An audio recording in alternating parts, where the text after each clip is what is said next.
So we got the movie Anora is a romance comedy drama movie. It stars Mikey Madison, and after encountering the son of a billionaire Playboy Ivan, they hit it off, and after a couple of days he invites her back to his place to start this blossoming of a fairy tale relationship until it isn't. Things quickly ensue and escalate as word gets out to the families that this short fling may not have been short at all. As a matter of fact, if you've seen in the trailers, they do get married at some point, but problems start to arise when they come to get their son back. Was this love actual real? Why were the parents disapproving of his son's decision? And did she really like him, or did she just like him for the money? Find out as we talk about it. Mikey plays as Annie, well Anora, but she goes by Annie in the movie. I would say she lives in Brooklyn, New York, which is cool because I just visited that city 2 weeks ago for the first time. She plays as an adult gentleman's stripper, club dancer, but as the movie progresses, it blurs the line between sex workers and escorts, but the movie, other outlets will want you to believe that it's sex workers, but it's not like a bad thing, you know, it's actually a good thing. You might have seen her a few years ago in Once Upon a Time in Hollywood towards the end. I saw that movie in theaters, but it was the summertime, so I literally left because I wanted to go party. The first time I saw her, which most other people did see her, was Scream 5. And I was like, dude, this is amazing. Her eyes are great. She's quick-witted and smart, but also she has a lot of physicality to her roles. I was like, dude, she's perfect, she's gorgeous, she's beautiful, and she's amazing in here as well. Don't get me wrong, in various interviews and research that I've done, it doesn't look down upon like the strippers or the gentleman's club industry, sex workers or escorts. It's basically like a love letter, so it's not looking down. If anything, it's like promoting it, like this is a good thing, which yes, it is a good thing, you know, it's nothing bad about that. So basically we got Ivan. One night he comes to the gentleman's club, he has a lot of money. She's like, hey, like I mostly know Russian, do you have any Russian girls that speak Russian? So the guy's like, hey Annie, have you seen it in the trailers? Go talk to this guy. So basically they hit it off, and after conversating with him, dancing with him, you know, they get their numbers, he goes back to his place, and it's pretty cool because Ivan is 21 and she's 23. So you're probably thinking, yeah, like of course she's drawn to him. She's around the same age. He has a lot of money. He's not bad looking. What can go wrong, right? Like what can go wrong? But as the movie progresses, it blurs the line between like, is this right? Is he just a client? Do I love him for money? Is she intriguing about him? Like what does, just because the money aspect is there. And of course it starts this wild goose chase of falling in love, relationships, partying, drinking, doing drugs.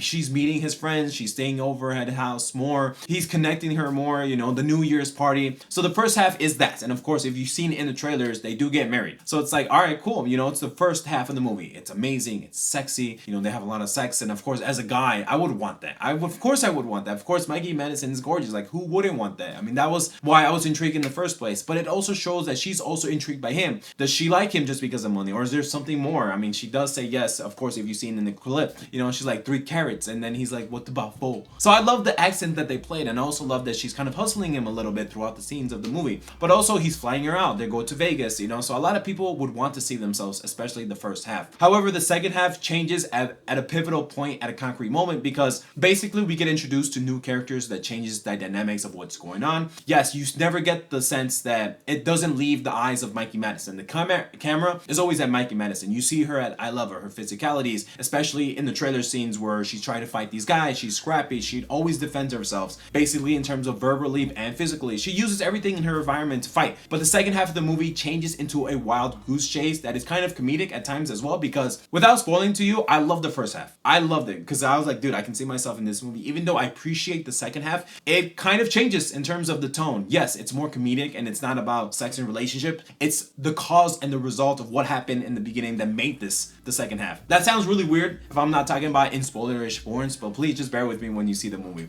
I'm not trying to spoil anything good to you. Basically, I don't want to like ruin the surprises of what's going on. I do appreciate that. I live like that. It's like a good thing, a positive, especially in this movie. Although there's like a lot of negatives, especially for me, you know. But still, the movie does a great job of balancing the line between, and it also blurs the line too, like what's acceptable, what's not, or like she's getting paid for her time, you know. So it answers a lot of questions to like things that you don't know about, which frankly I know little about. But still, there's one scene in the second half of the movie with the new cast of characters, which if you've seen the trailers or if you've seen the movie, you know what I'm talking about. Basically, they're at the diner. She's looking for this guy. They're looking for this guy together, right? She's eating her food, and across the street or across the way, this guy's like having drugs. She's like, I want one. And literally at the corner of the diner, the guy's asking other people, hey, have you seen this kid with his phone? And it's just so much more laughing of the performances they give, because other people, especially the diners, are like, we don't care, blah, blah, blah. And he's like, there's no respect for authority. And the camera balances the line between the forefront of Mikey Madison. She's like looking at this, and the group dynamic, they're just like so embarrassed. Because this guy's literally going out of his way to asking random people,